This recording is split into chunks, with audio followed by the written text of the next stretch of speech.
احتجاج اور شور و غل کے باوجود حکمرانوں کے کانوں تک یہ احتجاج پہنچ رہا ہے اور نہ ہی انہیں کوئی یہ بتا رہا ہے کہ اس سڑک کے نہ بننے سے لوگوں کو کتنی دشواریاں ہیں اور کتنی تکالیف ہیں۔ اس سڑک کے نہ بننے سے جہاں عوام مشکلات کا شکار ہیں، وہیں مستقبل میں یہ نون لیگ کی حکومت اور ان کے کرتا دھرتا بھی اس چیز سے متاثر ہوئے بغیر نہیں رہ سکیں گے۔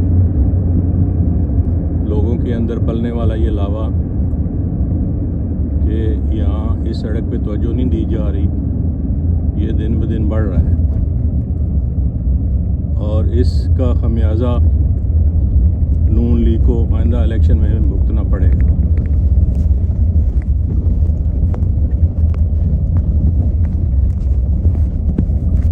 20 کلومیٹر کا یہ سفر تقریباً 1.5-2 گھنٹے میں ہوتا ہے۔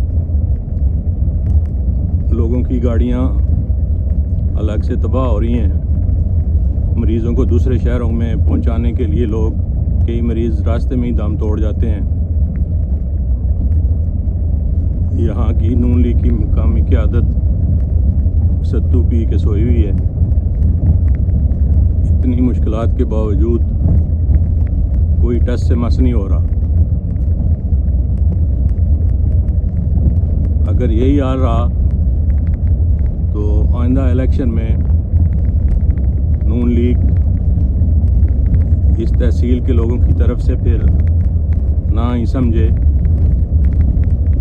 اور پھر ان کی انشاءاللہ داستان بھی نہیں ہوگی داستانوں میں۔ تحصیل پنڈان خان اور ضلع جہلم ویسے بھی پاکستان کے پسماندہ ترین اضلاع اور تحصیل میں شمار ہوتی ہیں، خاص طور پہ تحصیل پنڈان خان۔ یہاں کے لوگوں نے ہمیشہ نون لیگ کو ووٹ دیے، جس کا ثبوت مرحوم راجہ اقبال مہدی کا 5-6 دفعہ MNA منتخب ہونا ہے۔ لوگوں نے نون لیگ پہ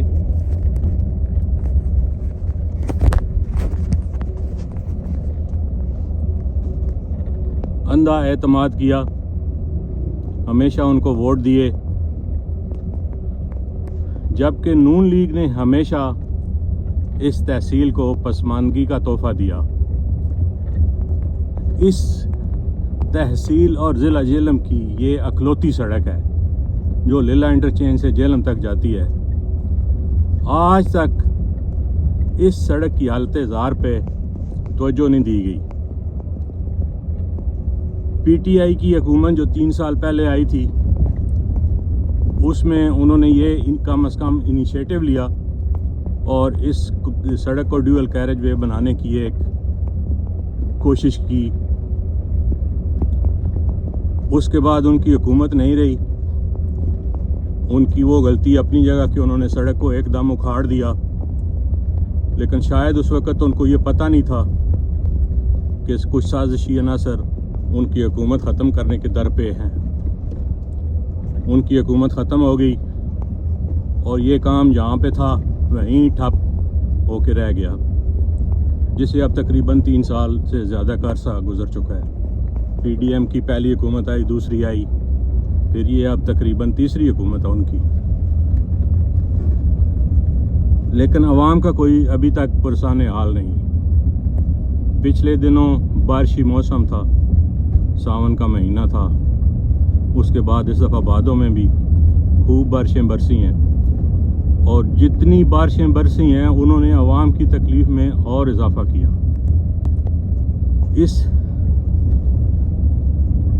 سڑک کی بعض جگہوں پہ بارش کے بعد جو دلدل بن جاتی تھی، اس سے گھنٹوں نہیں بلکہ کئی دن ٹریفک بند رہی، خاص طور پہ ملک پور کا علاقہ، جلال پور سے آگے کا جو علاقہ ہے، اور پھر ادھر ڈھوک وینس کے قریب، اور بہت سی دوسری جگہوں پہ جو حالات تھے وہ ناقابل بیان تھے۔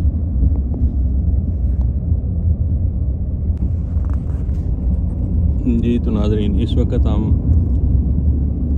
للہ پنڈان خان سے للہ انٹرچینج تک کا جان لیوا سفر طے کرنے کے بعد موٹر وے پہ انٹر ہو رہے ہیں۔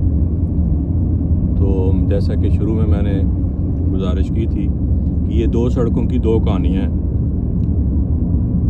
کہانی اصل میں یہ ہے کہ جیسے ہی بندہ للہ انٹرچینج سے یہ موٹر وے پہ چڑھتا ہے تو محسوس یہی ہوتا ہے کہ وہ جہنم سے نکل کر جنت میں آ گیا ہے۔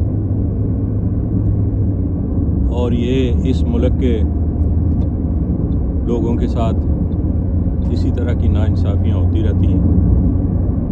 اور یہ دلچسپ امر بھی قابل ذکر ہے کہ یہ سڑک جو موٹر وے جس پہ اب ہم سفر شروع کیا ہے، یہ بھی میاں محمد نواز شریف نے ہی بنائی تھی۔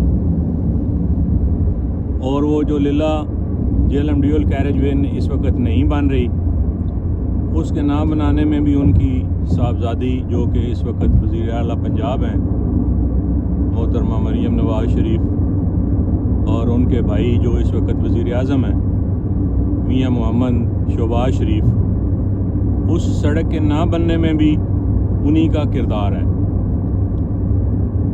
تو یہ ہے دو سڑکوں کی دو مختلف کہانیاں۔ میاں نواز شریف نے جب یہ موٹر وے بنائی تھی تو لوگ ان کو دعائیں دیتے تھے اور لوگ بہت خوش تھے، اور مسلم لیگ نون سے 100 اختلافات ہونے کے باوجود یہ کہا جا سکتا ہے کہ یہ میاں نواز شریف کا بہت بڑا کارنامہ تھا موٹر وے کا بنانا۔ یہ ایک ایسا ایونٹ تھا، یہ ایک ایسی چیز تھی جس پہ ہم بطور پاکستانی فخر کرتے ہیں۔ اور جہاں تک اس سڑک کا تعلق ہے تو وہ بھی نہ بنوانے میں بھی اسی خاندان کا ہی اب کردار سامنے آ رہا ہے۔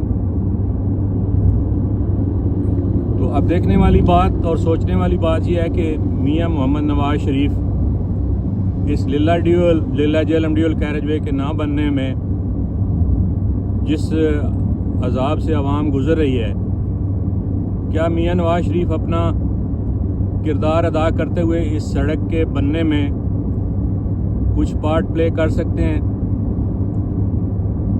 یا وہ بھی اپنی صاحبزادی اور اپنے بھائی کی طرح خاموش رہیں گے؟ یہ سوچنے والی اور دیکھنے والی بات ہے۔ اگر موٹر وے بنانے پہ ان کو دعائیں ملی تھی تو اب لوگ جھولیاں اٹھا کے ان کی صاحبزادی اور ان کے بھائی کے لیے بد دعائیں بھی کر رہے ہیں، خصوصاً تحصیل پنڈان خان کے لوگ۔ تو کیا میاں نواز شریف اس بات کا انتظار کریں گے کہ یہ بد دعائیں اپنا اثر لائیں اور ان کی بیٹی کا اقتدار اور بھائی کا اقتدار زوال پذیر ہو؟ کیوں لوگوں کی بد دعائیں تو سنی جائیں گی۔ بد دعاؤں کے علاوہ سیاسی طور پہ بھی جو ان کو نقصان پہنچنا ہے وہ آئندہ الیکشن سے پہلے ہی بالکل چیزیں کھل کے سامنے آ گئی ہیں کہ مسلم لیگ نون اس تحصیل میں اپنی پوزیشن پوری طرح کھو چکی ہے۔ اور مجھے جس بات کا سب سے زیادہ افسوس ہے وہ ہمارے علاقے کے MNA میرے بہت ہی زیادہ دوست اور قابل عزت جناب فرخ الطاف صاحب ہیں۔ ان کی خاموشی میری سوچ سے اور میری سمجھ سے بالا تر ہے۔ انہوں نے صرف ابھی تک اس سلسلے میں وزیر اعلیٰ پنجاب مریم نواز شریف کو ایک خط لکھا ہے اس سڑک کے بنانے کے لیے، باقی ان کی طرف سے کوئی ایکٹیویٹی نظر نہیں آئی۔ حتیٰ کہ انہوں نے دورہ بھی نہیں کیا، بارشوں میں گاڑیاں کئی دن ٹریفک بلاک ہوتی تھی، لوگ مشکلات کا شکار تھے، لیکن انہوں نے اس علاقے کا دورہ بھی نہیں کیا، جس سے عوام میں بہت زیادہ غم و غصہ ہے۔ چودھری فرخ الطاف میں جانتا ہوں کہ ایک خاندانی وزادار اور بڑے سیاسی قد کاٹ کا سیاستدان ہے۔ وہ اگر سنسیئرلی کوشش کرتا تو میں سمجھتا ہوں کہ یہ مسئلہ اس کے لیے کوئی بہت بڑا نہیں تھا، لیکن وہ بالکل چپ ہیں۔ اور MPA کی حد تک ہماری بدقسمتی سمجھیے کہ PTI کا جو امیدوار تھے بریگیڈیئر مشتاق للہ صاحب، وہ جیتے ہیں، اور وہ جہاں تک شور شرابہ ہو سکتا ہے اسمبلی میں کرتے بھی رہتے ہیں۔ کیا اس علاقے کے لوگوں کا یہ قصور ہے کہ MPA PTI کا بن گیا اور ان کو یہ اس وجہ سے سزا دی جا رہی ہے کہ یہ سڑک فواد چودھری کے نام سے یا عمران خان کے نام سے منسوب ہے؟ کیا یہ سڑک صرف عمران خان نے آ کے استعمال کرنی تھی، یا اس سڑک پہ صرف فواد چودھری کی گاڑی چلنی تھی؟ یہ وہ چیزیں ہیں جو اس حکومت کو سوچنی چاہیے. یہ وہ سڑک ہے جو اس علاقے کے، اس تحصیل کے، اس ضلع کے عوام نے استعمال کرنی ہے، اور اس سڑک کے اس طرح کھنڈر بن جانے سے تکلیف اور مشکلات کا سامنا بھی عوام کو ہی ہے.